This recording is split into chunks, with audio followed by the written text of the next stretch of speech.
그게 그거 책을 살 때 만약에 이제 영어로 된 책을 살려면 영어로 된 책이 두 종류예요. 두 종류.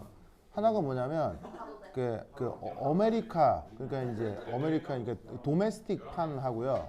그다음에 해외로 유통되는 인터내셔널 판이 있거든요. 그 도메스틱 판은, 그러니까 도메스틱 판하고 인터내셔널 판은 내용이 똑같아요. 책이 완전히 다 똑같은데 100% 똑같은데 미국 내에서만 유통되는 게 도메스틱 판이고, 그다음에 그 미국의 해외로 수출하는 게 인터내셔널 판이에요. 완벽하게 똑같은데 뭐만 다르냐면 가격만 달라요. 가격만.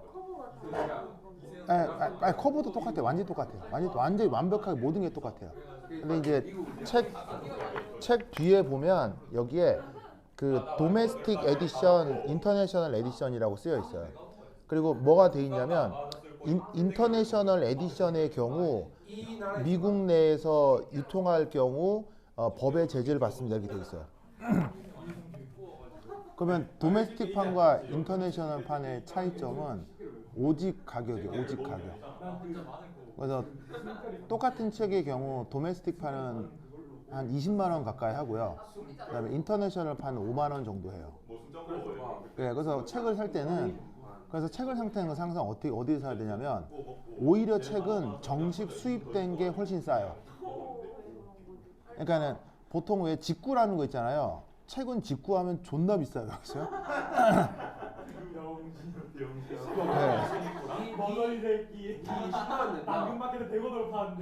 그러니까 그래서 책은 무조건 정식 수입하는 사는 게 더 싸요. 이유는 바로 지적 소유권 때문이에요. 그러니까 전 세계에서 그 지적 소유권을 가장 강하게 부과하는 쪽이 미국이거든요. 그래서 미국에서는 똑같은 책이 책값이 비싸고, 왜냐하면 지적 소유권 때문에 이게 소득이 분배되는 방식이 많아요. 근데 지적 소유권이 미국만큼 강하지 않기 때문에 다른 나라들은 인터내셔널 판이 가격이 더 싸요. 그렇죠? 그렇죠? 러시아 과학자들이 네. 그 책을 인쇄했던데요. 어떤 거? 러시아 과학자들이 원서 뭐야? 원서 찍어가지고 PDF 공유하는 사이트. 그래서 어떤 사이트가 있냐면요. 그 일종의 다크 사이트라고 해야 되나? 일종의 이제 비공개 사이트인데, 비공개라기보다는 이게 그런 게 있어요. 그래서 이제 미국의 책값이 너무 비싸잖아요. 그러니까 이제 이게 사실은 뭐하고도 관계가 있냐면 이게 예를 들면은 글리백이라는 약 알아요? 글리백. 이게 철자는 모르겠다. 글리백이라는 약이 있는데 이게 무슨 약이죠?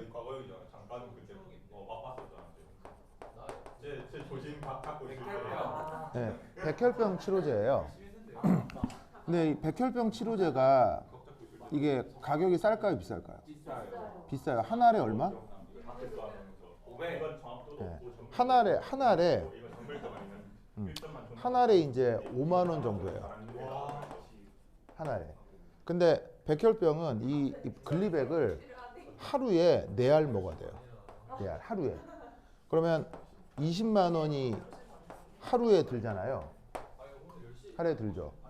그러면은 이제 한 달이 31일로 치면 600만 원이에요. 600만 원.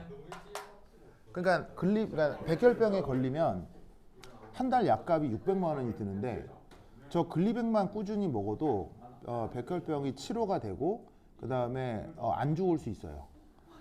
그러면 이 말은 무슨 말이냐면 한 달에 600만 원이 없는 사람은 죽는 거죠. 그러니까 600만 원이 있으면, 한 달에 600만 원의 소득이 있으면 사는 거고, 600만 원이 없으면 죽는 거예요.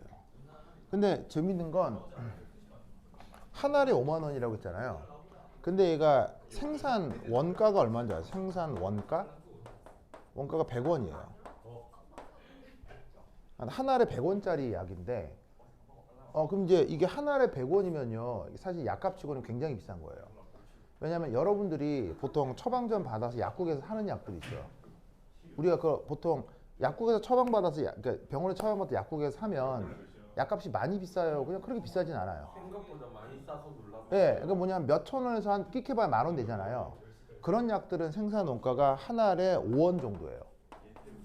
그러니까 한 알에 5원짜리 정도의 원가면 우리가 약국에서 1,000원에서 10,000원 사이로 사는 거예요. 그러면 알약 하나가 생산 단가가 100원이면 약 중에는 엄청 비싼 거예요. 근데 그게 왜 5만 원까지로 뻥튀기가 되느냐? 이게 이제 지적재산권이 여기 들어가는 거예요. 예, 지적재산권이 들어가요. 그러니까 특허요, 특허. 그래서 이 약을 만든 회사가 있을 거 아니에요. 그 약을 만든 회사가 특허로 돈을 다 쓸어가는 거예요.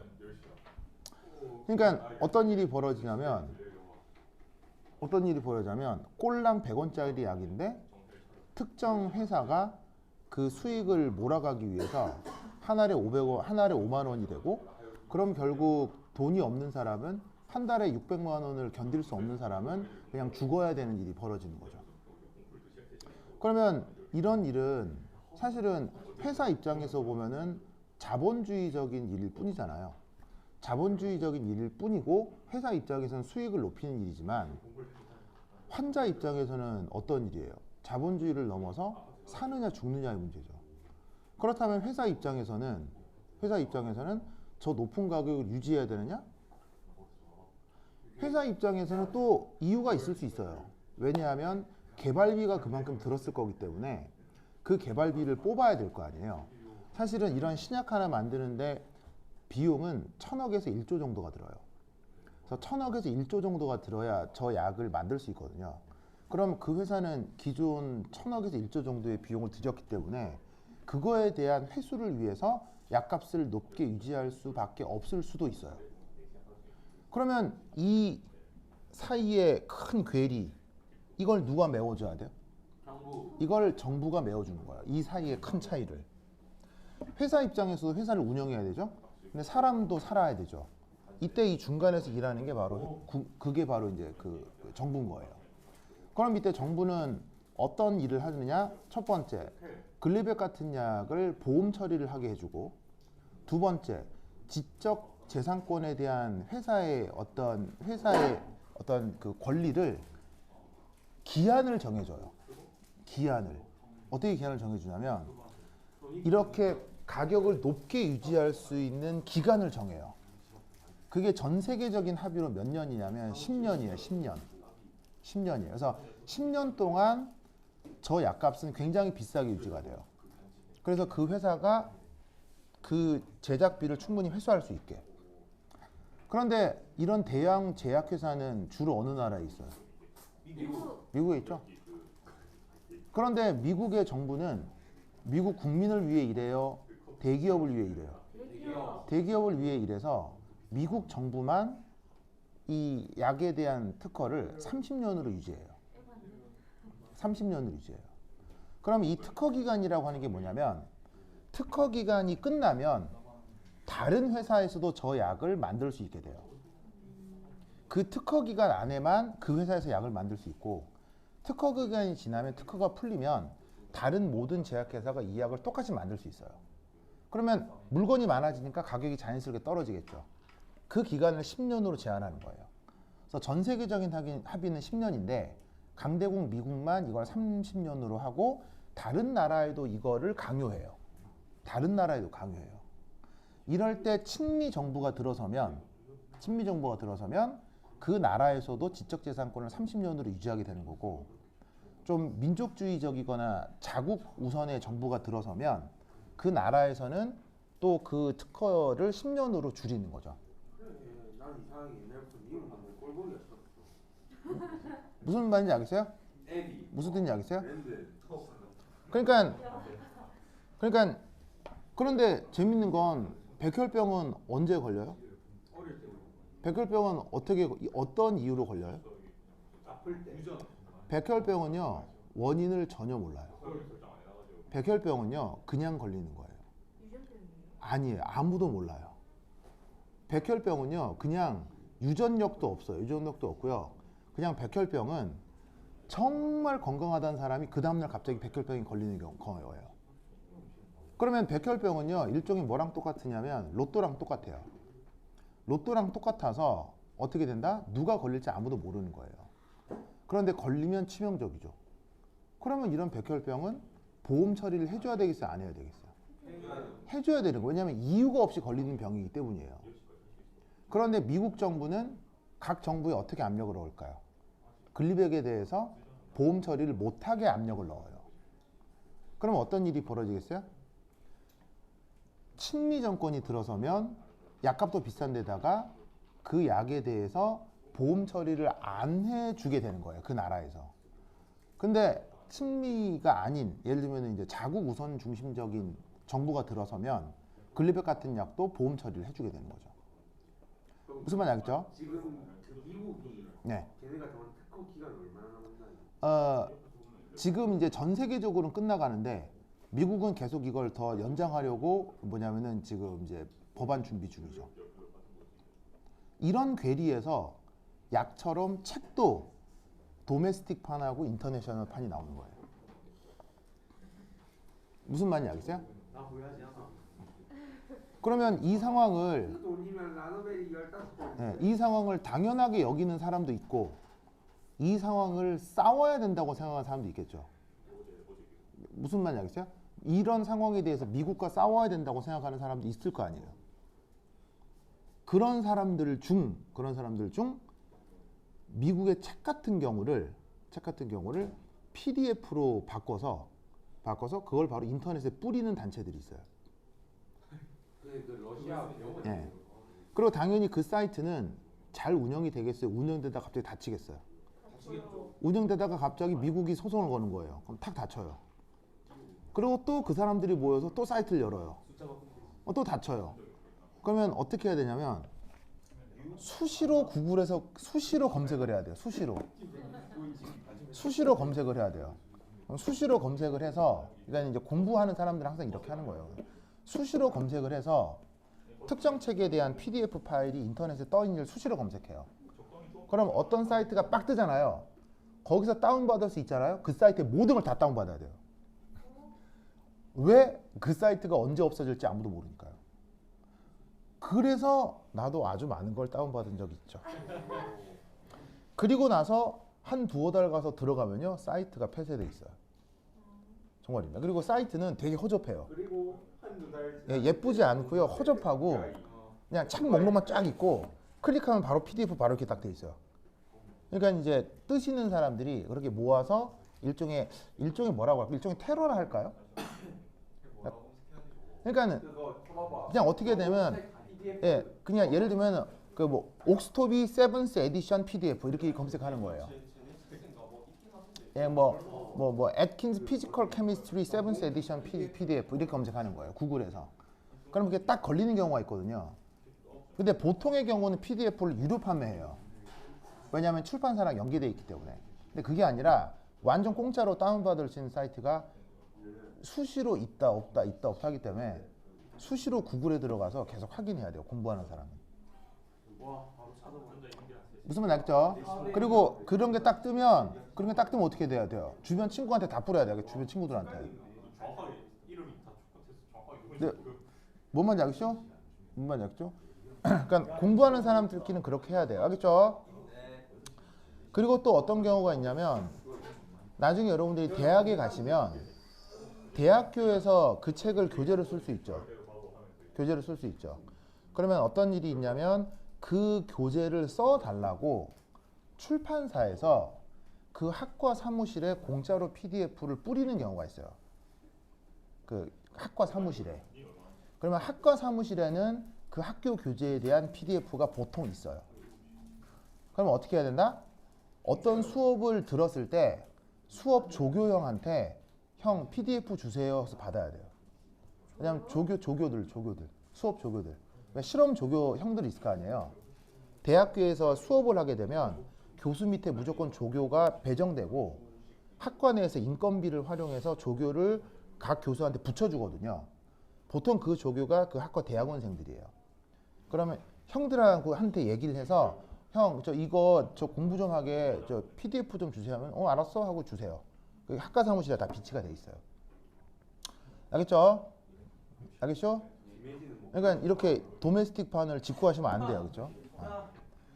도메스틱판을 직구하면 안 그래도 부자인 미국을 계속 부자로 만들어 주는 거예요.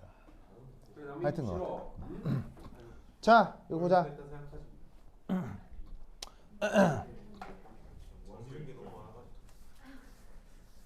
그래서 이 글리백이 우리나라의 경우는 보험 처리가 돼야 안 돼요? 돼요. 안 돼요. 돼요. 됩니다. 언제부터? 오.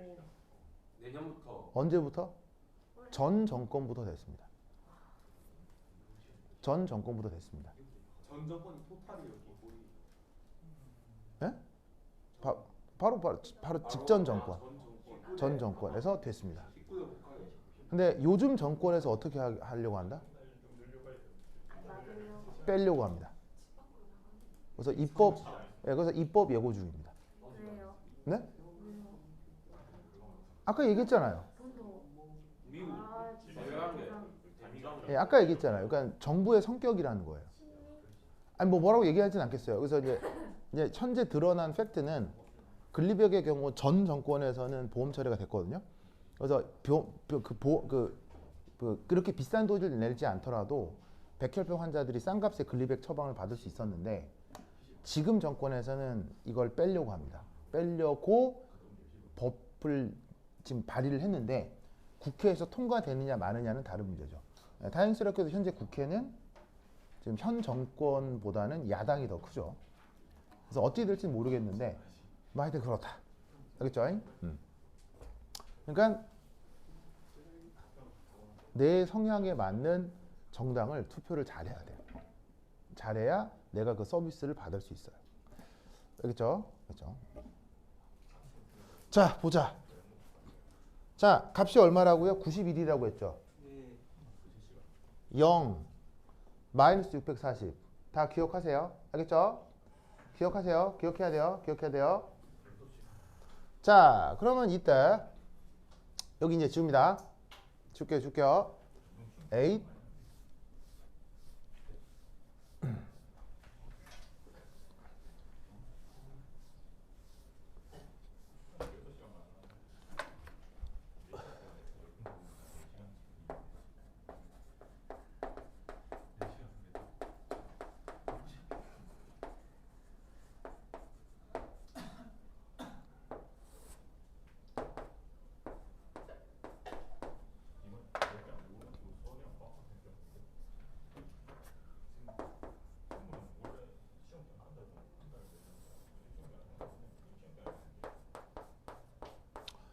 자, 거리에 따라서 저 그래프에 대한 위치 에너지를 생각을 해볼 건데 저 상황에 맞는 위치 에너지 그래프를 그릴 거예요.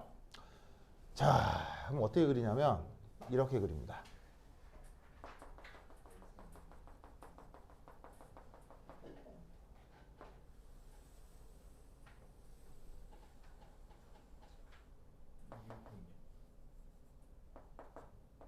자, 요런 그래프를 그립니다.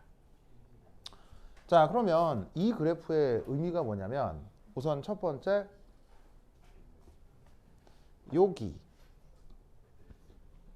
여기가 1번의 상황입니다. 1번. 자, 1번의 상황이 뭐죠? 바로 포타슘 중성 원자하고 플로라이드 중성 원자가 무한히 멀리 떨어져 있는 상황이 1번 상황입니다. 즉 여기에 있는 이 상황. 자, 왜냐하면 무한정 멀리 떨어져 있기 때문에 인력 있어요, 없어요? 청력 있어요, 없어요? 없죠. 그 다음에 정기적으로 중성이기 때문에 쿨롱 인력 있어요, 없어요? 없죠. 그래서 이 상태 1에서 위치 에너지를 뭐로 잡아주는 거예요? 0으로 잡아주는 거예요. 알겠죠? 그 다음 상황 2는 여기는 아까 상태 2를 얘기하는 거예요. 그럼 상태 2가 어디냐면 바로 포타슘이 1 플러스 양이온, 플로라이드가 1 마이너스 음이온 인 채로 무한정 멀리 떨어져 있는 상황에 대한 위치 에너지가 여긴 거예요. 그럼 여러분 여기서의 에너지가 얼마겠어요? 이걸 에너지가 얼마겠어요? 91이겠죠? 단위를 kJ/몰이라 했을 때, 그래서 아까 이 상태에서 91kJ/몰만큼 에너지가 가해지면 여기서의 이온화 에너지와 전자 친화도를 고려해서 양이온과 음이온이 되는데 그만큼이 90이 된다 이런 말이죠. 그래서 이때 편의상 이게 뭐 그래프 표현을 좀 해보면 이게 에너지 표현을 도시를 해보면 이때 여기서부터 요까지 요 갭을 델타 E 무한대라 할 수 있는데 그게 뭐다? 바로 저기에 있는 이온화 에너지와 전자 친화도의 차이다. 이렇게 딱 생각을 해주면 되겠죠. 그게 지금의 경우 91이고요. 알겠죠? 자, 그리고 아까 언급했던 3번의 상태. 자, 네? 왜요? 이상해요. 이온화 에너지 빼기 전자 친화도. 자, 3번의 상태. 이건 뭘까요? 결합돼 있는. 3번의 상태. 이게 바로 뭐냐면은 바로 요래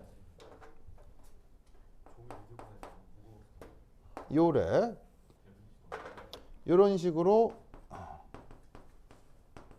이온쌍이 형성된 상태를 가장 위치 에너지가 안정한 상태라고 표현을 하는 거고, 이때 여기에서의 요 두 입자 사이의 거리는 아까 썼던 것처럼 2.17 옹스트롬.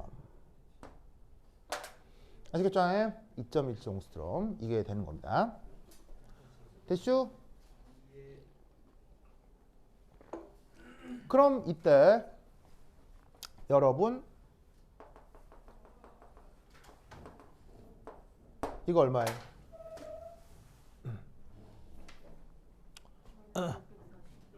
저 얼마예요? 91을 빼야 될 것 같아요. 140에서. 저 얼마예요? 그럼 얼마지? 549. 저 얼마예요? 549. 마이너스 500. 자, 저기 저거 얼마예요? 아니요, 저 마이너스 640. 마이너스 640 플러스 92. 549. 아니, 마이너스 540. 변화량이 아니잖아. 자, 봅시다. 여기서 어떤 수리적 관계가 성립하냐면요. 잘 보세요. 이렇게 한번 해볼까요? 자, 위치 에너지는 위치 에너지인데 3번에서의 위치 에너지하고요. 위치 에너지는 위치 에너지인데 2번에서의 위치 에너지. 그래서 이 P라고 쓴 거니까 이건 지금 위치 에너지를 합시다.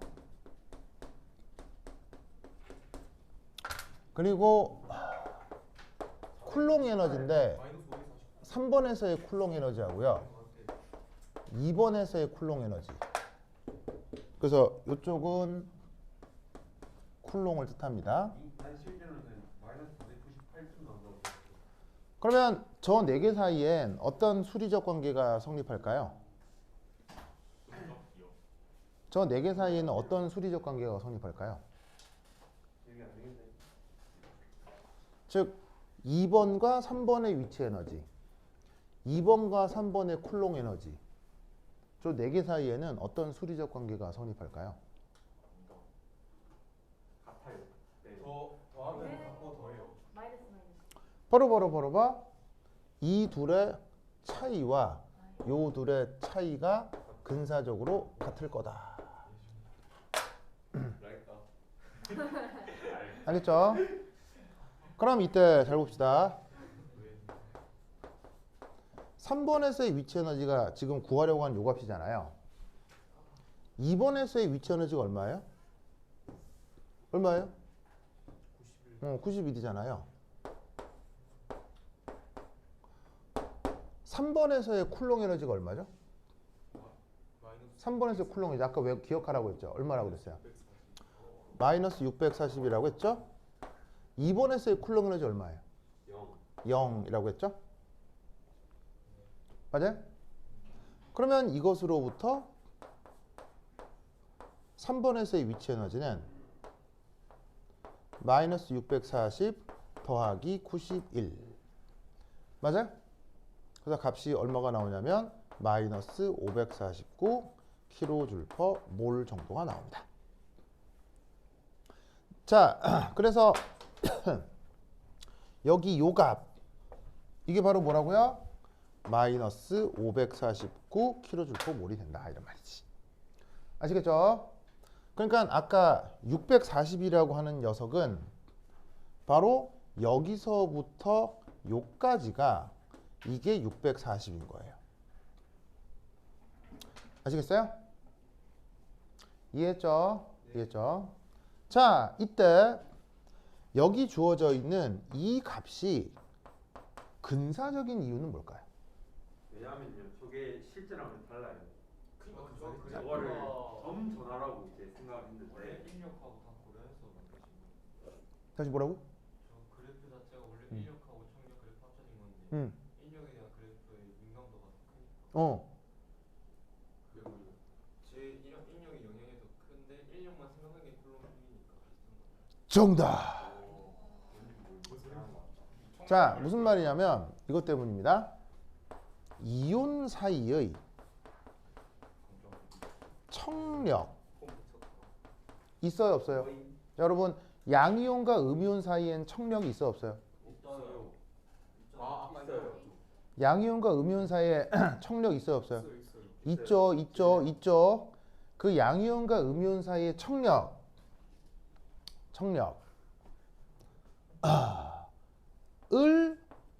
지금은 고려하지 않았기 때문입니다. 그래서 정확한 값이 아니라 근사적인 값인 거예요.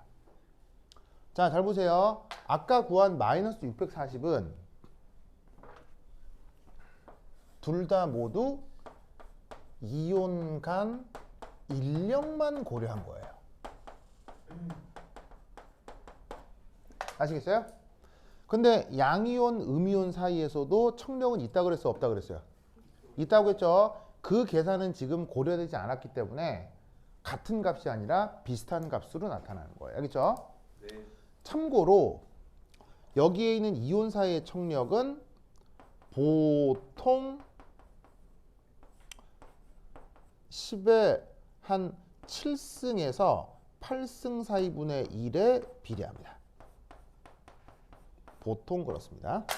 즉 쿨롱 인력과는 다른 상호작용으로 표현됩니다. 알겠죠? 그래서 거리의 6승, 7승 요 사이에 어떤 비례하는 걸로 저렇게 표현이 돼요. 알겠죠? 상황에 따라 다른데 보통 그렇습니다. 알겠죠? 근데 이 계산이 들어가 있지 않기 때문에 약간의 오차가 있을 수 있으나 큰 차이는 없어요. 청력을 고려한다 하더라도요. 차이는 10% 미만이에요. 그래서 아주 미세한 차이밖에 없습니다. 그래서 근사적으로 이렇게 계산할 수가 있다는 얘기지. 알겠습니까? 됐죠? 그런데 이때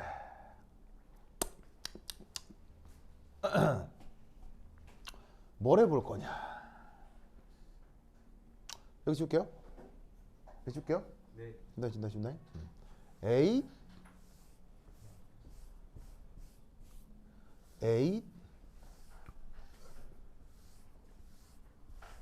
이제 여러분들이 알아야 될 굉장히 중요한 내용 중에 하나가 바로 하푼입니다.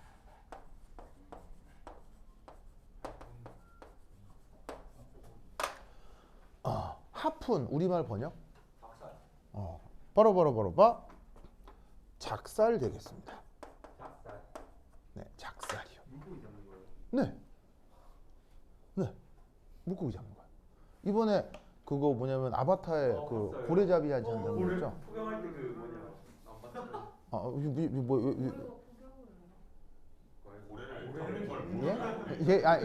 뭐라고? 그 뭐냐 팔 지느러미 잘린 고래. 이렇게 풀이를 적절하게 야, 이거 자막에 나 봤어요.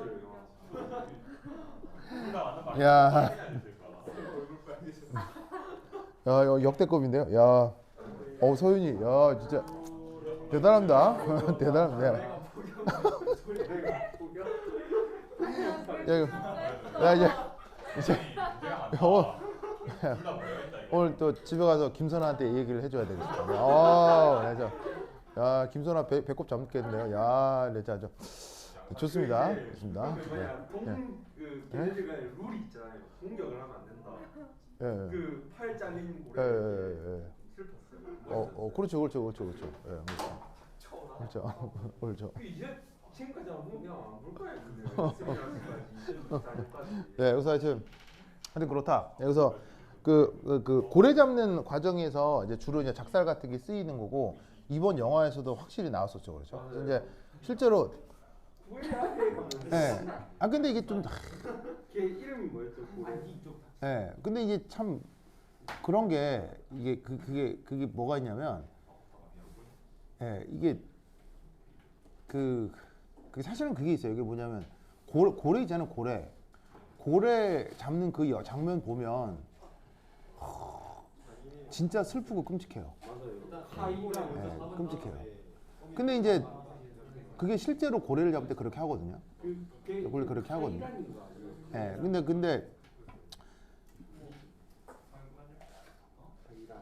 근데 묘하게도 우리가 개미를 죽이기도 하잖아요. 예. 개미 있다가 개미 이렇게 잡을 수도 있잖아요. 그럼 개미도 이렇게 죽이는 거고요. 고래도 죽이는 거잖아요. 고래는 그 세요. 기본적으로 배 위에 올라가면 이걸 어떻게 생각해야 될까요? 고래도 죽이는 거고요. 개미도 죽이는 거잖아요. 모든 생명의 가치는 같아요. 그러니까 예를 들어 이거죠. 고래도 죽일 수 있고 개미도 죽일 수 있는데 네, 개체수 입장이에요. 개체수이기도 하고요. 자, 생각해봐요. 자연과학적으로 개미가 만들어질 때 소비되는 엔트로피가 더 크겠어요? 고래가 만들어질 때 소비되는 엔트로피가 더 크겠어요? 그건 너무 낭만이 없어요. 무슨 얘기인지 알겠어요? 그러니까는 예를 들어 이럴 수 있다는 얘기죠. 고래를 잡는 것에 대해서 우리는 보통 별로 좋아하지 않잖아요. 그런데 그 고래를 끝까지 잡아야 되겠다고 하는 사람들이 있죠. 어디요? 소코비아. 일본이요, 일본. 그래서 사실은 그 영화에서의 고래 잡는 장면 있잖아요. 누구를 까는 거예요? 일본 까는 거예요. 그래서 그 제임스 카메론 감독이 일본을 깔려고 그 장면을 넣은 거예요. 그게 어디서 드러나는 줄 아세요? 어디서 드러나냐면 그 영화에 드러나는 그 고래 잡는 장비들 있잖아요. 고래 잡는 장비들. 거기에 일본어가 다 적혀 있어요.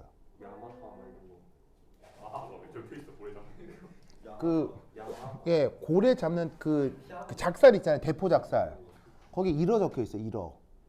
쓱 지나가는데 자세 뭐 일본어 적혀 있어요. 그러니까 제임스 카메론 감독이 작정하고 까는 거예요. 그게 나는 저거 일본어인데 하고 쓱 지나갔거든요. 나중에 찾아보니까 진짜 일본어더라고요. 그래서 그 포경 산업에서 사용하는 일본식 기구들이에요, 전부 다. 그래서 사실은 아바타 개봉하고 일본에서 굉장히 불편했었어요. 뭐 여하튼. 그러면 봐봐요. 그 고래 잡는 장면 우리가 보면 가슴으로 슬프잖아요. 슬픈데 일본 입장에서는 끝까지 고래를 잡겠다고 하니까 일본 입장의 논리는 이건 거예요. 아니 개미도 죽이고 고래도 죽이는 건데 똑같은 게 아니냐 라고 일본이 주장하면 거기다가 뭐라고 답해야 되겠냐고. 그냥 단순히 개미를 죽일 때는 슬프지 않지만 고래를 죽이면 슬프니까 라고 얘기하면 일본 애들이 납득을 하겠냐고요. 그럼 거기에 걔네들의 철학이나 생각보다 더 거대한 생각으로 밀어붙여야 되겠죠. 그래서 엔트로피 얘기를 하는 거예요. 무슨 말인지 알겠어요? 낭만이 없다가 아니고요. 낭만이 없다가 아니고. 그러니까 예를 들어서 개미 하나를 죽였을 때 소비되는 엔트로피와 고래를 죽였을 때 소비되는 엔트로피 있잖아요. 그걸 비교했을 때 고래 한 마리를 죽였을 때 그게 우리 자연계에 얼마나 영향을 주겠느냐. 무슨 말인지 알겠어요?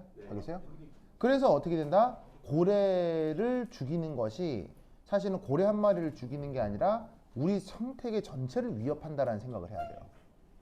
여러분 모르시겠지만 고래가 뭐도 막아주는 줄 아세요? 해일. 지진 해일. 고래가 뭐 막아주는 줄 아세요? 지진 고래가 막는 거예요?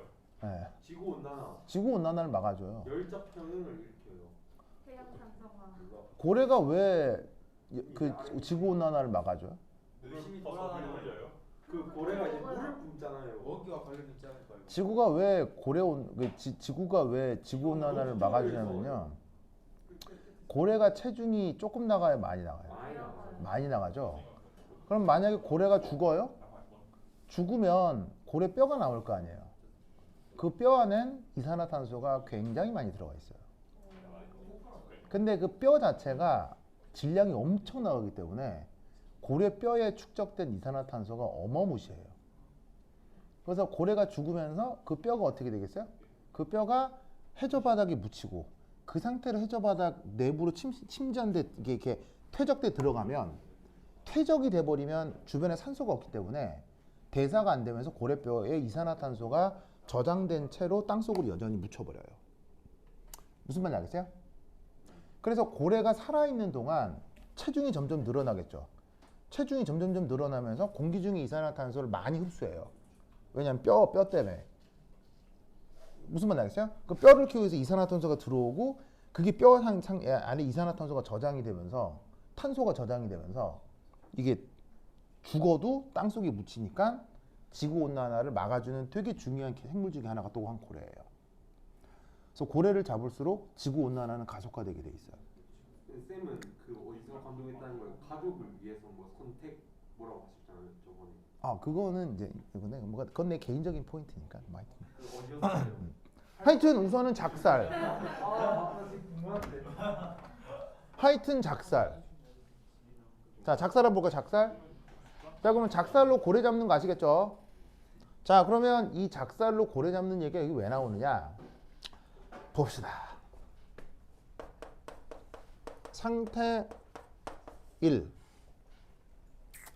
상태 1. 짜잔. 짜잔.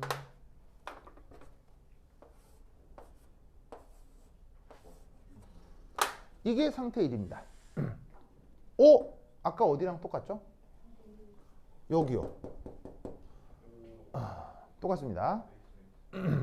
근데 여기서 우연히 자, 우연히 어떤 상태로 바뀌냐면 상태 뭐라 그럴까요? 상태 백설표로 상태라고 한번 해봅시다. 그럼 상태 백설표 상태는 뭐냐면 그냥 이 둘이가 우연히 자 얘도 기체 원자고 얘도 기체 원자니까 스스로에 뭐가 있겠어요? 운동 에너지가 있겠죠. 그럼 얘도 이렇게 막 돌아다니고 얘도 이렇게 막 돌아다닐 거 아니에요. 막 돌아다니다가 무한히 멀리 있다가 그냥 난 혼자 또 움직여야지 혼자 움직여 하다가 아주 그냥 우연히 어느 거리까지 가까워지게 되었어요. 그 거리를 R 백설표라고 할게요. 아시겠죠? R 백설표라고 할게요. 그러면 이때 이 상태에서 R 백설표인 상태에서 이 플로라이드에서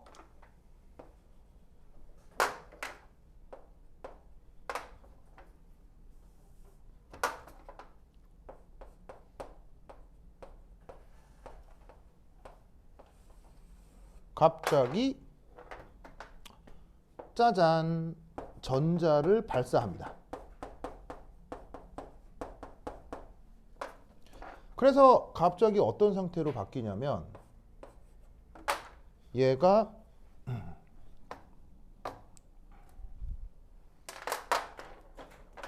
이렇게 양이온이 되고 얘가 전자를 받아서 음이온이 됩니다. 어떤 거리에서? 여전히 R 백설표라는 거리에서. 근데 놀랍게도 놀랍게도 여기서부터 요 과정에서는 놀랍게도 에너지 변화가 없습니다. 에너지 변화가 없습니다. 즉 무슨 말이냐면 얘가 이렇게 될 수도 있고 얘가 이렇게 될 수도 있고 왔다 갔다 합니다. 왔다 갔다. 그래서 전자가 발사하고 이 상태에서 전자가 이렇게 이동해 가지고는 이 앞 이렇게 전자가 꽂히는 거죠. 꽂혔어요. 꽂히다 이렇게 쓰나? 아니 꽂히다 지읒인가? 꽂히다 이거 팍 꽂히다 이거 지읒 맞아. 치읒이요? 그건 플라워잖아요. 알겠죠? 그런데 놀랍게도 전자가 발사돼서 일이 들어가고 혹은 여기에서 다시 되돌아갈 수도 있을 거 아니에요. 이 상황에 에너지 차이가 없습니다. 그런 상태를 한꺼번에 상태 백설표를 하겠다 이런 말이죠. 무슨 뜻인지 아시겠어요? 그러니까 저런 두 상태를 상태 백설표라고 이름을 붙여보자고요. 이것도 실험값이에요? 아니 저런 상태를 백설표라고 해보자 이런 말이죠.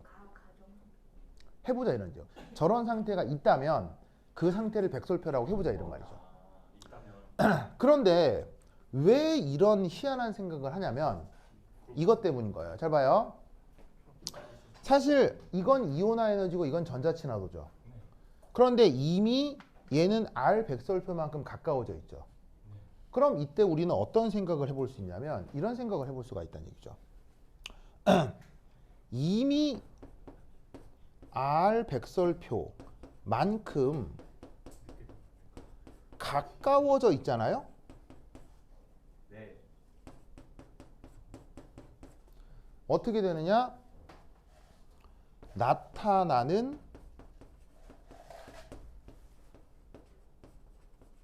쿨롱 인력의 크기가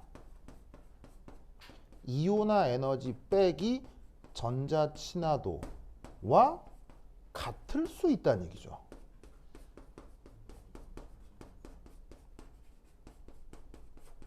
그러면 이 상황에서 에너지 차이는 나타나지 않는다는 얘기예요.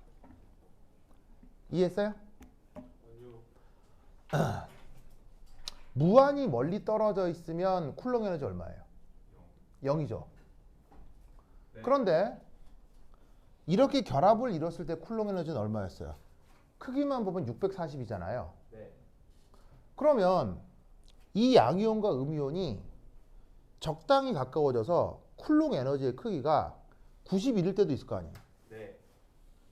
그 91일의 쿨롱 에너지를 만들어낼 수 있는 상황에서 전자가 발사돼서 들어가면 흡열도 90일, 발열도 90일이 되면서 에너지적으로 차이가 없어지는 상태가 된다고요. 그럼 쟤는 거리가 달라져야 되는 거 아니에요? 무슨 말, 뭐라고? 뭐라고? 그러니까 저 가까이 있을 때 에너지를 받다가 내가 전자 이동하는 데 쓰면 결국 0이다 이거 아니에요? 그렇죠. 가까이 있을 때 에너지를 쓰면은 이제는 더 이상 가까이 있으면 안 돼. 무슨 말이냐면 어쨌거나 전자 발사하고 전자가 꽂힐 때 필요한 에너지는 얼마예요? 91이죠. 네. 91만큼 발열이에요, 흡열이에요? 아. 무조건 흡열이잖아요. 91만큼. 그런데 91로 흡열이 된 그 순간 이미 거리가 가까워져 있기 때문에 쿨롱 에너지로 91만큼 다시 발열이 되는 거예요. 그럼 전체적인 에너지는 없는 거죠. 에너지 차이는 없는 거죠. 이해했어요?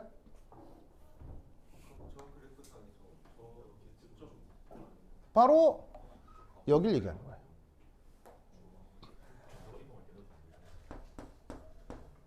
여기요. 저길 얘기하는 거예요.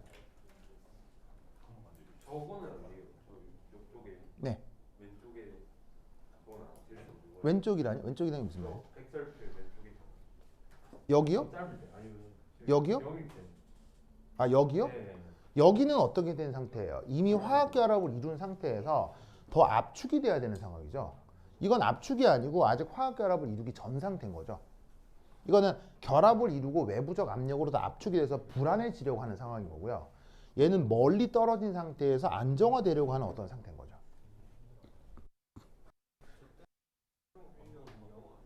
다시요. 뭐라고요?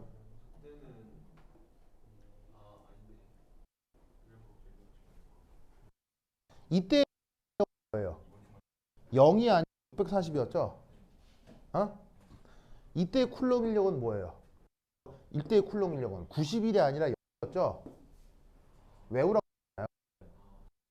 쿨롬 인력은 뭐겠어요? 0이 91이라고요. 쿨롬 인력이 0, 91, 640이라고요. 그럼 이미 쿨롬 인력이 91인 상태니까 쿨롬 인력의 에너지가 91만큼 발열이 될 상황이니까 91만큼 흡열이 된 거랑 균형을 이루면 전체적인 에너지 변화가 0인 어떤 순간이 나타날 수 있을 거라는 얘기예요. 네. 그 위치를 백설표라 하자 이런 말이에요. 무슨 말인지 알겠어요? 어떤 뜻인지 알겠어요? 네. 그 이온화 에너지 정의가 무한대까지 떼내고 전선을 무한대로 어떤 원자로부터 기체 상태 원자로부터 전자를 떼어낼 때 필요한 에너지죠. 그리고 그걸 어떻게 떼어서 무한대로 보낼 때, 그리고 그 무한대에 있는 전자를 다시 어떤 원자의 무한대 거리만큼 떨어진 원자에 집어넣을 때가 전자 친화도고요. 그러면 그 무한대까지 가는 과정이 없어도 그건 똑같은 거예요. 어떤 포타슘과 어떤 플로라이드가 유한한 거리에 떨어져 있어요. 그러면 여기서부터 무한대에 떨어진 위치까지 전자를 뗐다가 이게 이온화 에너지라고요. 다시 집어넣은 게 전자 친화도라고요. 그러면 여기서부터 여기까지 무한대니까 여기가 유한이어도 여기서부터 여기까지는 무한대겠죠. 차이가 없잖아요. 무한대로 떨어져 있는 건 방향성이 없잖아요. 그러니까 이 둘이가 유한히 떨어져 있는 게 이 녀석의 이온화 에너지, 이 녀석의 전자 친화도를 생각하는 거하고 아무런 차이가 없다고요.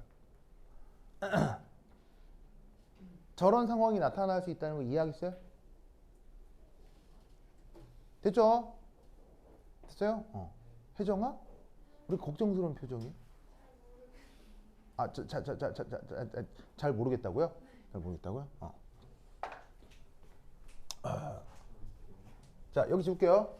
여기 줄게요. 여기 줄게요.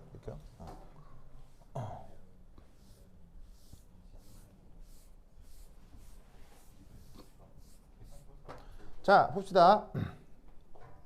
그러면 여기서부터 요거의 차이를 한번 계산해보죠. 차이를. 요 둘의 차이를 계산해보죠. 그럼 저 둘의 차이는 어떻게 표현되겠어요? 우선 여기서 여기 이렇게 변한 모든 변화를 다 고려해보자고요. 모든 변화. 우선 뭔 일이 벌어졌어요? 이온화가 됐죠. 그럼 첫 번째 이온화 에너지. 그 다음 또 결정적으로 나타나는 건 여기서 이렇게 전자 친화가 일어났죠. 그러면 전자 친화만큼 에너지를 빼줘. 알겠죠? 그 다음 여기와 여기에 또 하나의 결정적인 차이는 뭐예요? 요건 정기적으로 중성인데 요건 정기적으로 플러스 마이너스가 됐으니까 여기서 뭐가 나타나겠어요? 쿨롱 인력이 나타나겠죠. 그럼 없던 쿨롱 인력을 여기에 더해요. 4파이 입실론 제로 분의 아보가드로스 곱하는 건 알겠죠? 단위를 뭐로 만들기 위해서? 킬로줄퍼 몰로 만들기 위해서. 곱하기 자, 저 둘 사이의 거리는 뭐예요? 둘 사이의 거리는 R 백설표 거 아니에요? 백설표. 그리고 둘은 하나가 양이온이고 하나가 음이온이니까 전자 전하량의 크기의 제곱의 마이너스. 자, 혜정아, 여기까지 되겠어요? 여기까지 되겠어요? 됐죠? 그러면 이때 이거 다 계산하면 91이었다고요. 91kJ/몰. 알겠죠? 91kJ/몰이었고요. 그 다음 어차피 여기서부터 여기까지 그냥 다 상수잖아요. 혜정아 맞아요? 그러면 이걸 0이라고 할 때 방정식을 풀 수 있어요? 못 풀어요? 이걸 0이라고 할 때 방정식을 풀어요? 못 풀어요? 못 푼다고요? 아니 이게 상수고 이것도 다 상수인데 이걸 이 방정식을 못 푼다고요? 이걸 0이라고 할 때? 저걸 이용이라고. 혜정 알겠어요? 그럼 방정식을 풀어서 어떤 거리가 나올 거 아니에요. 그럼 역으로 그 방정식을 풀어 나온 결과니까 두 입자 사이의 거리가 이 거리면 이 전체 에너지 차이가 없구나라고 역으로 생각할 수 있는 거죠.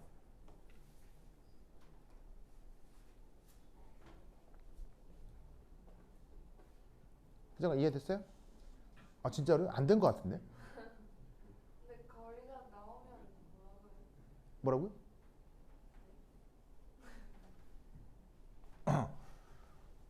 그래서 계산된 이 거리가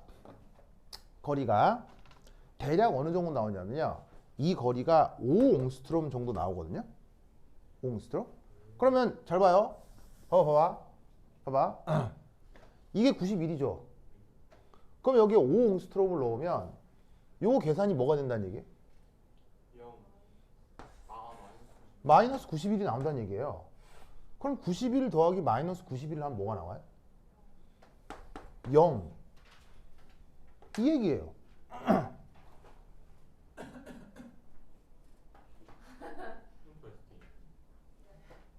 아, 이해가 안 돼요? 돼요? 자, 잘 봐요. 아까 91 더하기 0 하면 얼마예요? 91이잖아요. 그게 어떤 상황이에요? 상태 2요.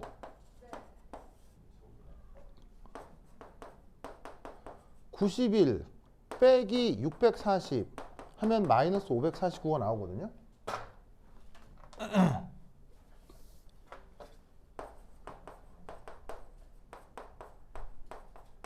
마이너스 549가 나올 거거든요. 그게 상태 뭐예요? 3이잖아요. 어? 그러면 이거는 고정돼 있고요. 이 부분은 연소함수잖아요.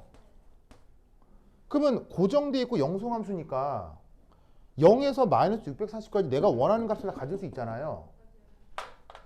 그럼 만약 이게 91 빼기 10 하면 얼마예요? 81 91 빼기 20이면 71 맞아요? 91 빼기 91 하면 뭐예요? 0 인 상태가 있겠어요 없겠어요? 그게 여기라고요. 그런 상태에 해당하는 입자 사이 거리가 있을 거 아니에요. 그 거리를 R 백설표로 해보자 이런 거죠. 무슨 의미인지 알겠어요? 그러니까 우리가 모든 상황에 대해서 계산할 수 있는데 특별히 에너지가 0인 상태도 있을 거다라고 충분히 생각할 수 있겠죠. 왜? 우리는 수학을 배우고 함수를 배우고 연소함수를 아니까요. 선생님. 네. 근데요. 네. 아니요. 이제 알겠어요? 이해했어요? 함수가 연속적이잖아요. 그리고 왜 수학 시간에 중간값 정리 배웠죠? 네. 중간값 정리가 뭐예요? 중간값 정리가 함수값이 하나가 양수 하나가 음수면 중간에 무조건 뭐가 생긴다? 함수값이 0인 x가 있다. 이게 중간값 정리잖아요. 중간값 정리라고 중간값 정리. 근데요. 90이 고정이면은 네. 저기 또 0이 되는 값은 왜 생기는 거예요? 다시 뭐라고요? 이온쌍이 형성이 됐으니까. 이거는 이온쌍 여기서부터 요 구간만 생각하는 거예요. 여기서부터 요 구간에서 함수값이 양수다가 음수잖아요. 0인 구간이 있다는 얘기죠. 그럼 여기는 함수값이 음수다가 양수가 될 수 있잖아요. 압축이 되면서. 그때 또 중간값 거리가 생기겠지만 이건 물리적 의미가 없다고요. 그냥 있는 상태에서 압축이 된 거니까 특별한 물리적인 의미가 없고 여기에 물리적 의미만 생각하자는 거예요. 결합이 생성되는 거니까 이 과정을 통해서.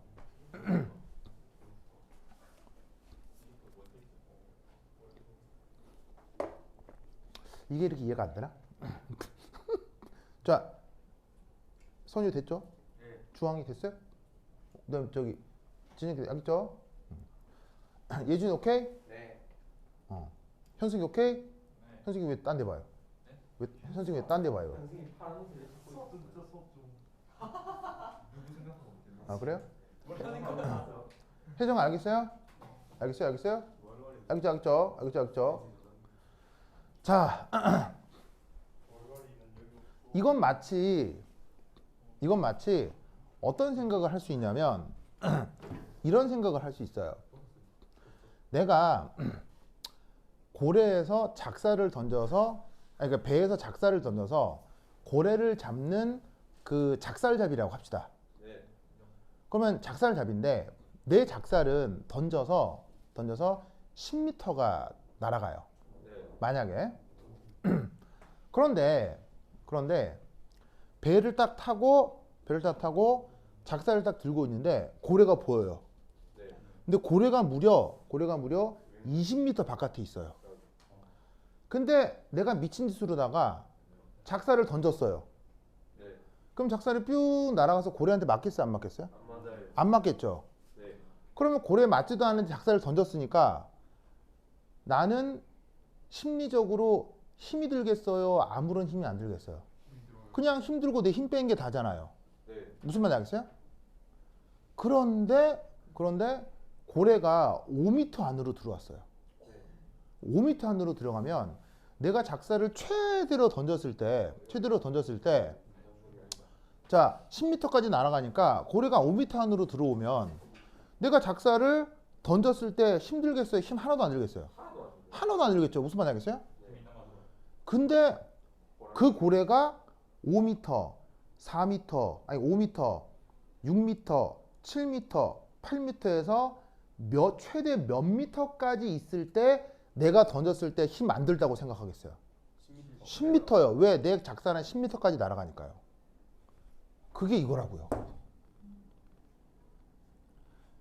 풍경이 전자를 발사해서 에너지가 들었음에도 불구하고 전체적인 에너지의 차이가 안 생기는 이유는 에너지가 들었음에도 불구하고 그 전자가 꽂히면 순간적으로 쿨롱 인력이 생기기 때문이에요. 사실 작살을 던지는 행위는 힘들죠. 네. 하지만 작살을 던져서 고리에 맞아버리면 고리에 딱 맞으면 그 고래잡이는 힘들다고 생각하겠어요? 아싸 이렇게 되겠어요. 보람을 느끼면서. 보람을 느끼면서 힘든 생각이 전혀 안 드는 거예요. 무슨 말인지 알겠어요? 작살을 던지는 건 고래를 맞추건 고래를 안 맞추건 무조건 힘들지만 고래 안 맞을 거리에서 던지면 고래에 맞추면 그 힘든 생각이 1도 안 든단 말이에요. 너무 이해하죠? 그러면 고래 잘한 거 알겠죠? 혜정아 이해했어요? 그 상황이 여기다. 알겠죠? 네. 알겠죠? 그러면 이것으로부터 자 여기 줄게요. 다시 여기 다시 예쁘게 줄게요. 잡아.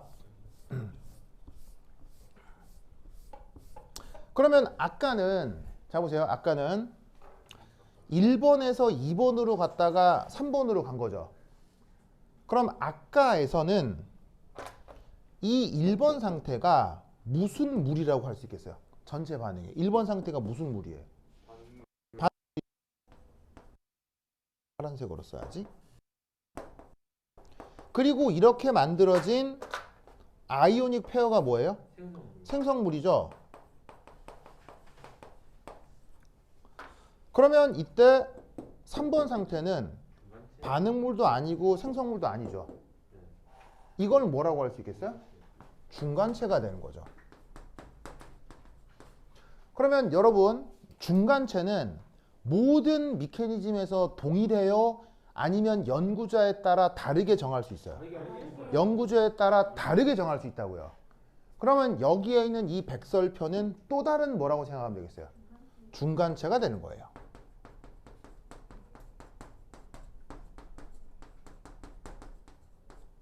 그러면 어차피 내 눈엔 실제로 내 눈엔 중간체가 보여요, 안 보여요? 안 보이거든요. 내 눈에 보이는 건 뭐하고 뭐밖에 없어요. 반응물과 생성물만 내 눈에 보이는 거예요. 그러면 중간체는 뭐 하기 나름이다? 정하기 나름인 거죠. 그럼 어떻게 된다? 1번에서 2번으로 갔다가 3번으로 갔다고 하는 게 고전적 메커니즘이라고 하면 1번에서 백설표로 갔다가 3번으로 가는 게 작살 메커니즘이에요. 무슨 말인지 알겠어요? 그러니까 1번, 2번, 3번은 뭐냐면 이거예요. 어떤 메커니즘이냐면 반응물이 포타슘이 쫙 있고 플로라이드가 쫙 있는데 진짜로 전자를 뜯어다가 이렇게 가서 이 앞 넣은 중간체로부터 저 양이온하고 이 음이온이 가까워져서 생성물이 만들어졌다라는 게 고전적 메커니즘이고요. 작살 메커니즘은 뭐냐면 그게 아니라 저 놈과 저 놈이 그냥 알아서 가까이 왔던 거예요. 알아서 가까이 와서 어느 가까운 거리에서 서로 전자교환이 이루어진 거예요. 그런 상태로 생성물이 됐다라고 또 시나리오를 쓰는 거예요. 가상 이야기를 만드는 거예요.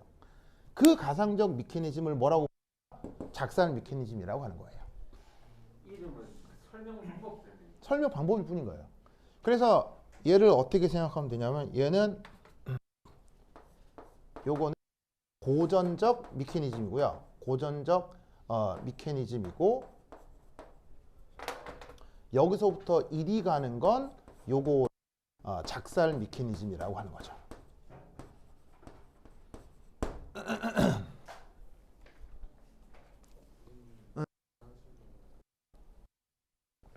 갔다 오십시오. 요거 하겠습니다. 자, 그러면 여기에서 잘 보세요. 여기 잘 보세요. 어떤 생각을 해볼 수 있냐면 여기서 그러면 퀴즈 R 백설표를 구하시오.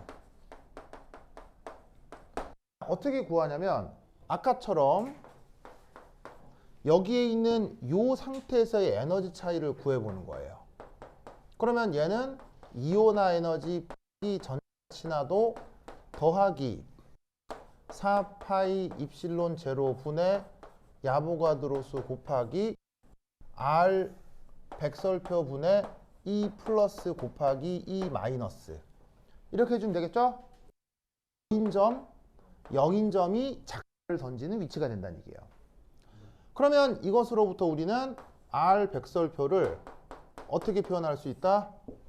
요렇게 3파이 입실론 제로의 이온화 에너지 빼기 전자 친화도 그 다음 야보가드로수 곱하기 전하량 제곱 이리 표현을 있다 이런 말이죠. 아시겠습니까? 저게 바로 저게 바로 금이 비금가 전자를 던지는 거리가 된다는 얘기예요. 무슨 말 알겠죠? 네. 알겠습니까? 네. 봅시다. 어차피 이만큼은 뭐예요? 그냥 항상 상수죠. 4파이 진율 아보가드로수 전하량 제곱 이게 변할 리가 없잖아요.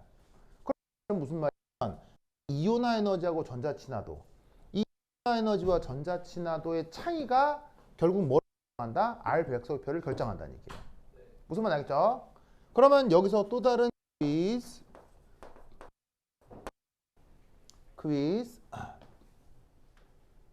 어떤 조건에서 이온 잘 형성되는 겁니까?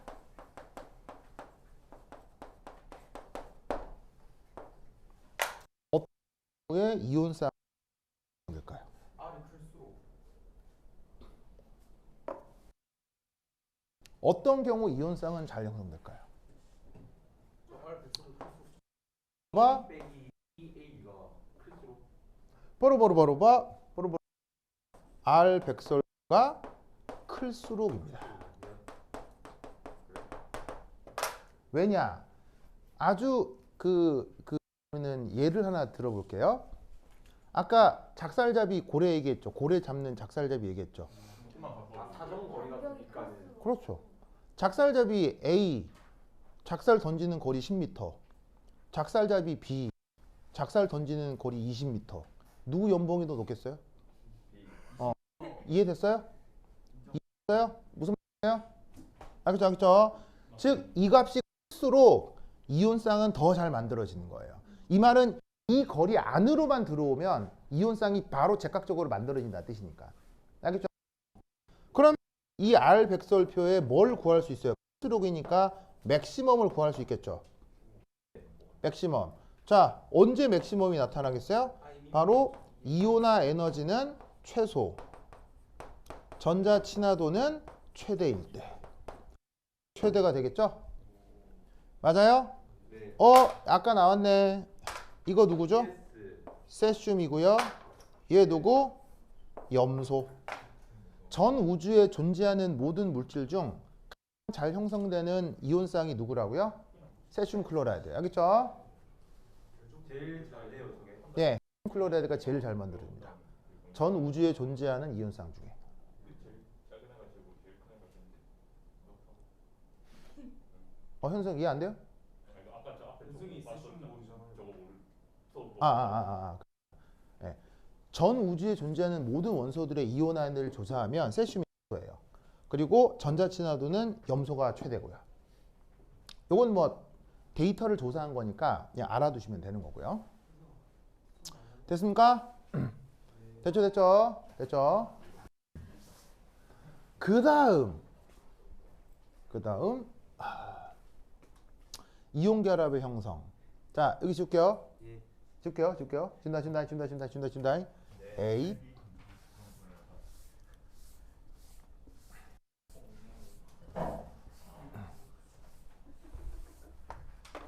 자, 그 다음 표현은 괄호 4번인가? 4요 3이에요? 3이에요? 3. 이온 결합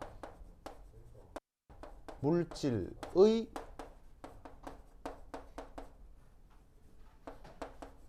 불꽃 반응.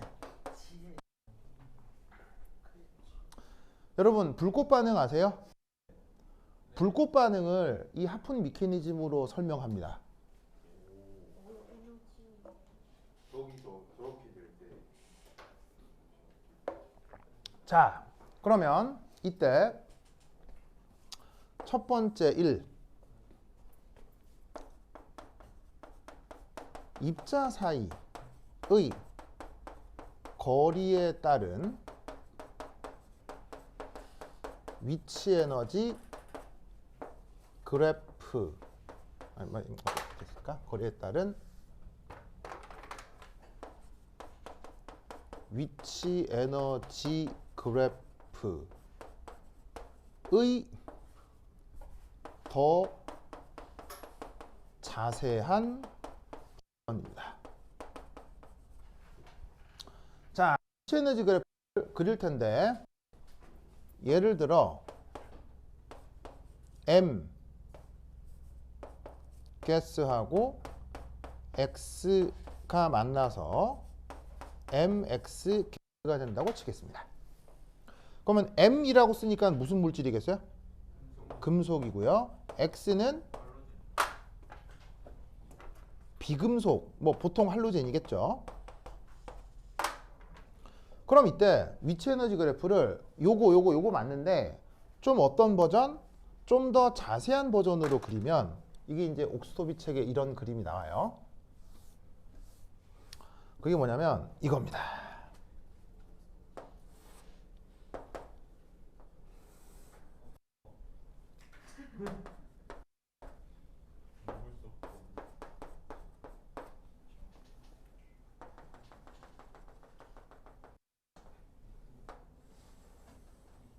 자, 이제 충분히 배웠으니까 알 텐데 여기 요 에너지가 뭐죠? 요 에너지가 바로 바로 이제 일반적인 금속, 일반적인 비금속이면 금속의 이온화 에너지에서 비금속의 전자 친화도만큼을 뺀 거죠. 그리고 이 값은 항상 음수예요, 항상 양수예요? 무조건 항상 양수해야겠죠? 무조건 항상 양수. 아시겠죠? 그러면 이때 아시다시피 여기서 형성되는 건 바로 M 플러스 X 마이너스 뭐가 만들어지고요? 이온쌍이 만들어지고요. 알겠죠? 네. 알겠습니까? 네. 근데 이때 더 자세한 버전이라고 하는 건 뭐냐면, 자, 우선 그리고 아까 썼지만 요 상태에서는 뭐가 나타난다고 했어요? 요 상태에서는 바로 M과 X가 전기적으로 중성인 상태로 무한정 떨어져 있는 상황이 요 상태였죠? 네. 이게 중성이고 일상이라는 거 기억하셔야 되겠어요? 이때 어떤 식의 표현을 쓸 수 있냐면 이런 식의 상황이 나타날 수 있어요. 바로 봐.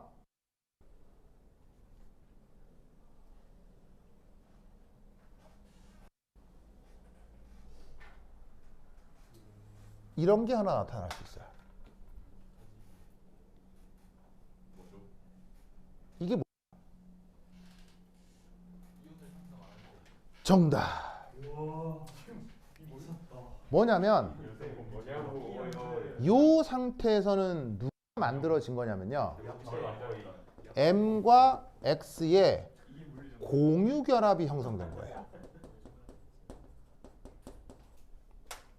이해하겠어요? 바로 뭐냐면 전자가 떨어져서 양이온이 되고 전자가 떨어져서 음이온이 된 게 아니라 그냥 요 정기적인 입자, 정기적으로 중성인 금속, 정기적으로 중성인 비금속이 그냥 만나가지고 붙은 거예요. 그럼 이건 이온화가 아니니까 이온 결합이 아니고 무슨 결합이겠어요? 공유 결합인 거죠. 무슨 말 알겠어요? 그러면 우리는 예상할 수 있죠? 금속과 비금속 사이에서는 이온 결합이 더 잘 돼요? 공유 결합이 더 잘 돼요? 이온 결합이 잘 되니까 공유 결합을 만들었을 때 비해서 이온 결합이 더 발열이에요, 더 흡열이에요? 더 발열으로 그려놓고 있는 거예요. 공유 결합이 될 수도 있지만 가상적으로 그건 아주 얕은 거죠. 이해하겠어요? 네. 이해하겠어요? 그러면 여러분 아까 여기서 그렸던 이 백설표가 실제로는 어디서 나타나요? 실제로는 여기가 백설표인 거예요. 이 상황이 뭐겠어요? 이온인 상태로 이온 결합을 형성해 가는 상황과 전기적으로 중성의 공유 결합을 형성하는 상황의 에너지가 같아지는 점인 거죠. 그게 사실은 뭐냐면 이 0인 거하고 큰 차이가 있어요, 없어요? 큰 차이가 없기 때문에 근사적으로 계산하면 이렇게 계산할 수가 있다는 거예요. 근데 엄밀하게는 어떻게 계산해야 된다? 요 녀석이 이온 결합을 형성하는 것과 공유 결합을 형성하는 것에 크로스 되는 점. 이 점이 바로 뭐다? 이게 바로 R 백설표인 거예요. 이해했어요? 엄밀하게 저거라고요. 엄밀하게는 요 위치예요. 요 위치. 그러니까는 정확하게는 거리상 여기겠죠. 여기. 근데 이거라고 하나, 요거라고 하나 뭐 큰 차이 있다 없다? 없다. 아시겠죠?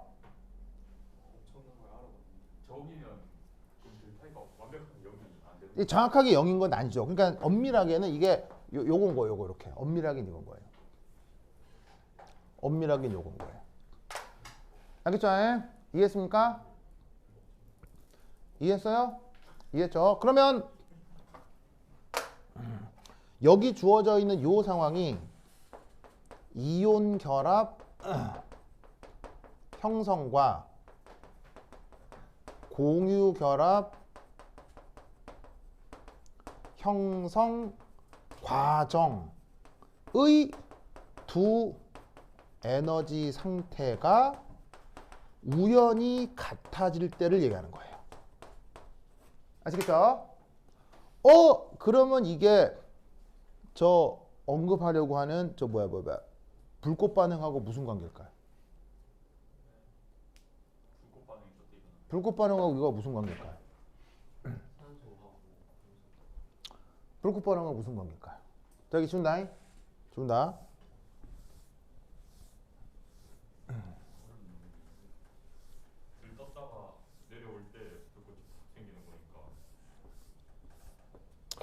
자, 이 실험 과정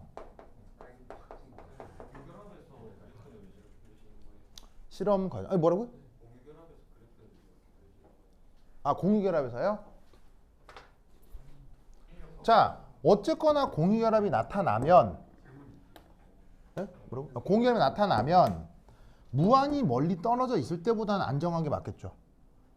그러니까 이 상태보다는 안정하게 그린 거예요.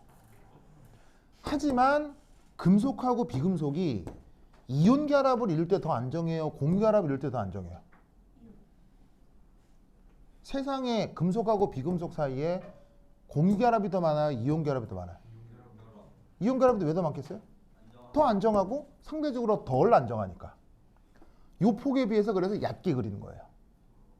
근데 어차피 얘를 찌그러뜨리면 이온 결합을 형성하건 공유 결합을 형성하건 둘 다 불리한 상태로 가죠. 그럼 두 개가 찌그러지면 공유 결합인지 이온 결합인지 구분이 안 될 거 아니에요. 즉 찌그러져서 분리해질 때는 별 차이가 없는 거예요. 그래서 공유 결합인 상황에선 이렇게, 이온 결합인 상황에선 이렇게 그리는 거죠. 이온 결합에서는 여기서 또 뭐가 필요해요?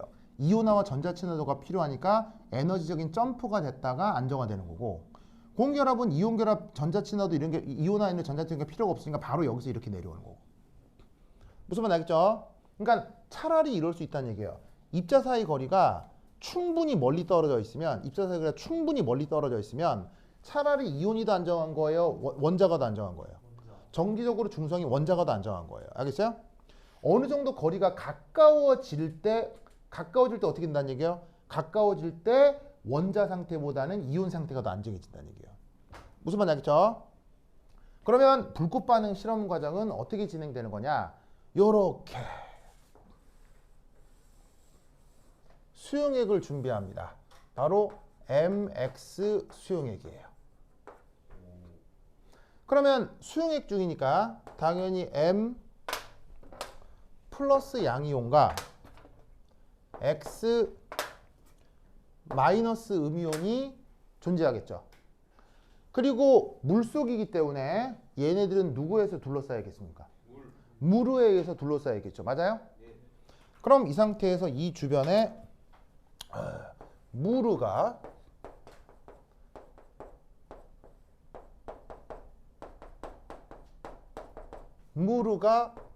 이렇게 주변을 둘러쌀 겁니다. 그래서 약간 마이너스 성격을 띠는 산소는 누구 쪽으로? 양이온 쪽으로. 플러스 성격을 띠는 수소는 음이온 쪽을 향하고 있을 겁니다. 그래서 이렇게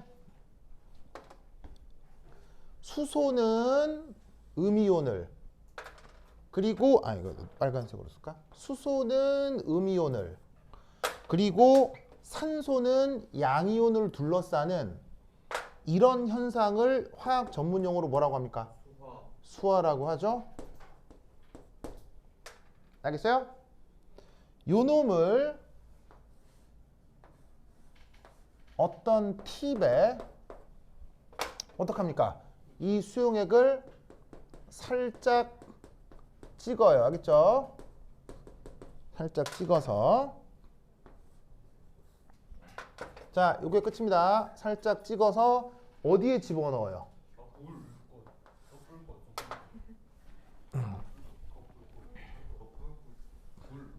요런 식으로다가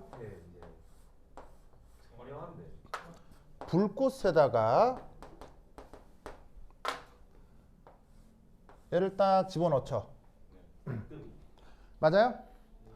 그럼 쟤를 저기다가 딱 집어넣으면 우선 어떤 일이 벌어진다? 타요. 물이 날아가요. 바로 물이 날아가겠죠.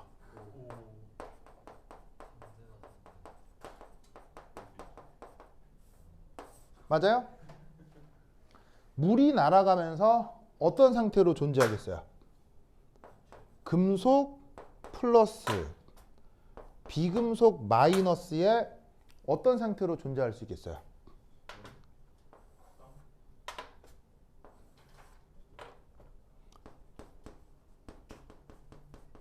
이온쌍으로 존재할 수 있게 되는 거예요. 무슨 말씀인지 아시겠죠? 그러면 이온쌍으로 존재를 하다가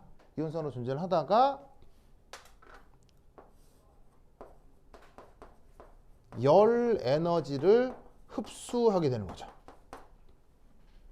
그러면 열 에너지를 흡수하면서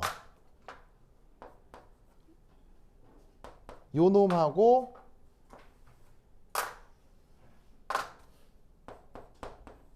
요 놈 사이 거리가 어떻게 되겠어요? 요 놈하고 요 놈 사이 거리가 R 백설표만큼 떨어져 있을 수 있겠죠.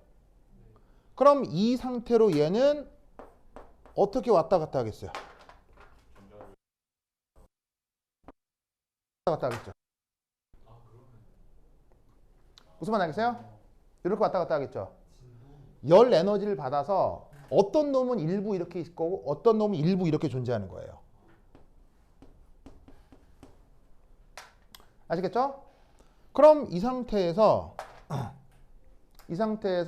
다시 또 어떻게 되겠어요? 이 상태에서 지금 불꽃 속이니까 계속 열 에너지는 흡수될 수 있겠죠? 무슨 말 알겠어요? 그러면 얘가 중성인 상태로 있던 놈이 좀 더 거리가 멀어지고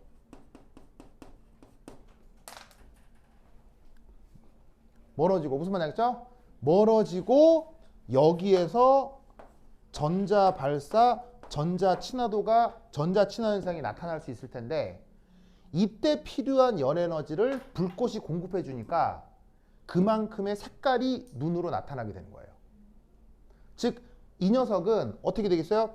열 에너지를 공급해서 전자가 발사돼서 튀어나오게 해서 여기서부터 요까지의 변화가 생기게 해주는 거죠. 그러면 저 불꽃은 어떻게 돼? 이동조에 해당하는 에너지가 공급돼야 되니까 그것의 보색이 불꽃으로 나타날 수 있다고요.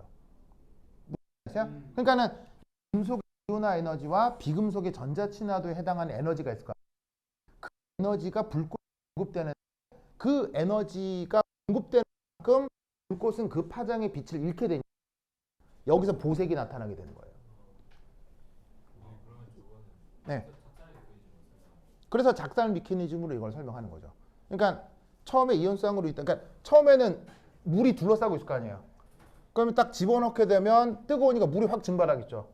확 증발하니까 순간 이온쌍으로 있지만 여전히 뜨거운 상태니까 살짝 벌어지는데 벌어지다 보면 일부는 이렇게 있고 일부는 이렇게 있는 거예요.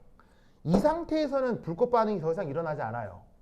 왜냐하면 금속 1 플러스 약이온, 비금속 1 플러스 음이온은 이온은 이 상태에서 또 이온화가 되면 2 플러스 2 마이너스가 돼야 되잖아요. 근데 그런 순차적 두 번째 이온화에는 크기가 너무 크기 때문에 이런 정도의 불꽃으로는 더 이상 이온화가 안 돼요. 그러면 이 중에 일부가 정기적으로 중성인 상태에서 다시 열 에너지를 흡수해서 다시 양이온과 음이온으로 바뀔 수 있는데 그 차이만큼의 에너지가 흡열이 되고 그것의 보색이 여기서 불꽃으로 나타나는 거예요. 아시겠죠? 알겠어요? 그래서 우리가 중학교 때 공부하는 알고 있는 불꽃 반응도 이렇게 하픈 메커니즘으로 이 원리를 설명하는 거예요. 아시겠죠? 여기서 이 하픈 메커니즘은 굉장히 중요해요. 그리고 이 하픈 메커니즘은 뒤에 어디서 또 나오냐면 1학기는 아니고 2학기 범위에 속도론이 들어가는데 속도론의 스테릭 팩터라고 하는 게 있어요. 그 화학 반응 속도를 표현하는 요소 중에 하나인 스테릭 팩터라고 하는 게 있는데 그 스테릭 팩터가 여기에 있는 반응 메커니즘 중 하품 메커니즘에서 다른 반응들과 다른 어떤 스테릭 팩터 값을 갖게 돼요. 근데 그걸 이해하려면 이 반응 메커니즘의 어떤 원리, 하품 메커니즘이 다른 메커니즘하고의 차이가 이렇게 나타난다는 걸 꼭 알아두셔야 돼요. 알겠죠? 오케이, 됐다. 또 왜? 혹시 그러면 거리가 그렇게 벌어지기 전에 예. R 백설도보다 더 짧은 순간도 있을 거잖아요. 네. 그럼 그때 받은 열 에너지를 네. 만약에 그런데 얘보다 짧은 거리에서는 이 상태를 유지하겠죠. 처음에 양이온, 음이온으로 출발했잖아요. 계속 양이온, 음이온은 있었어요. 거리가 약간만 멀어져도 양이온, 음이온이 더 안정하잖아요. 여기서 출발한 거 아니에요.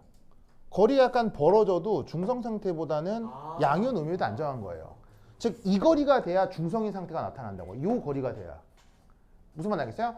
그럼 이 거리가 돼야 중성인 상태가 나타나고 열 에너지를 받아 에너지가 더 상승을 하면 에너지가 상승을 하면 오히려 이온 상태보다는 정기적으로 중성인 상태가 더 안정하다고요. 그럼 저 중성인 상태에서 전자를 네, 그렇죠. 정기적으로 중성인 상태 벌어졌다가 계속 뜨겁잖아요.